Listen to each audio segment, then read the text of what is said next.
देखते हैं question. Answer the following. What happens when crystals of washing soda are left open in air. Formula पता है हमें washing soda का। Formula होता है Na2CO3.10H2O। तो जब ये एक्सपोज्ड हो जाता है एयर में, means it is open in air, आप लिख सकते हो एक्सपोज्ड टू एयर, क्या होगा, ये 9 मॉलिक्यूल्स वाटर के इसमें से रिमूव हो जाते हैं, इट लूजेस वाटर। ठीक है, तो मोनोहाइड्रेट बन जाएगा यहाँ पर Na2CO3.H2O, और 9 मॉलिक्यूल्स जो हैं वो अलग हो जाएंगे वाटर के, लाइक दिस। इस तरह से जब इसमें से ये 9 मॉलिक्यूल्स वाटर के अलग होते हैं और ये मोनोहाइड्रेट बच जाता है, जो कि वॉशिंग सोडा, एक वाइट पाउडर बच जाता है।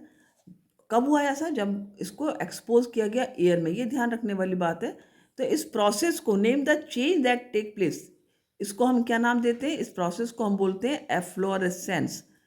एफ्लोरेसेंस, तो ये ध्यान रखना है आपको, ये इस प्रोसेस को हम एफ्लोरेसेंस कहेंगे, जिसमें जब हमने सॉल्ट को, वॉशिंग सोडा को एयर में एक्सपोज किया है, उसमें से 9 मॉलिक्यूल्स वाटर के अलग हो जाते हैं और मोनोहाइड्रेट बच जाता है। क्लियर हो गया?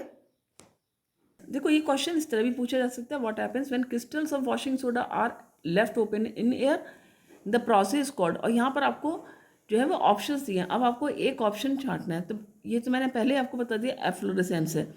तो अब बाकी भी टर्म समझ लो, जिससे कि यदि थोड़ा सा रिलेटेड आप कहीं कंफ्यूज होते हो तो कन्फ्यूज़न आपका दूर हो जाना चाहिए।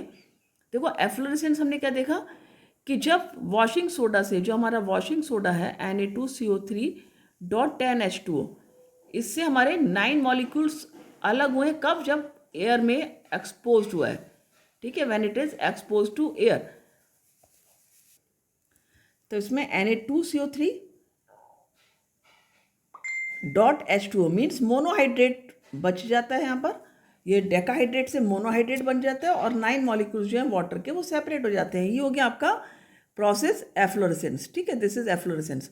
अब ये डेलिक्विसेंस, डिहाइड्रेशन या हाइड्रेशन क्यों नहीं है? देखो, तो सेकेंड प्रोसेस है डेलिक्विसेंस। ये क्या है?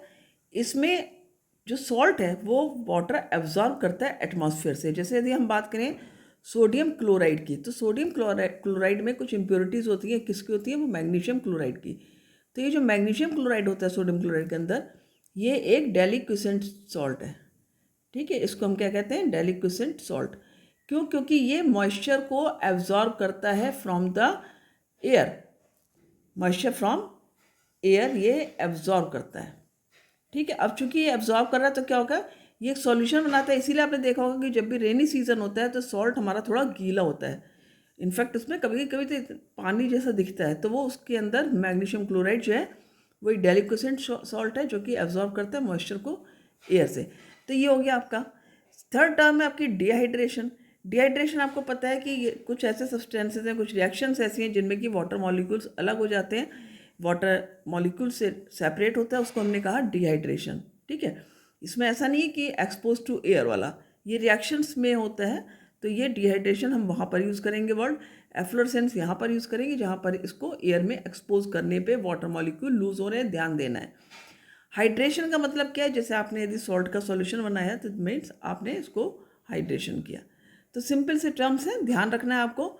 ये डेलिक्विसेंस वाला जो है, आपको इसको भी ध्यान रखना है कि क्या डेलिक्विसेंस सॉल्ट का मतलब है या क्या प्रोसेस है डेलिक्विसेंस, कि जब ये वाटर को एब्जॉर्ब करेगा फ्रॉम एयर और थोड़ा जो है वो एक सॉल्यूशन बन जाता है इसका, और बिकॉज ये सॉल्यूशन बन गया तो सोडियम क्लोराइड जो सॉल्ट था वो गीला हो जाता है।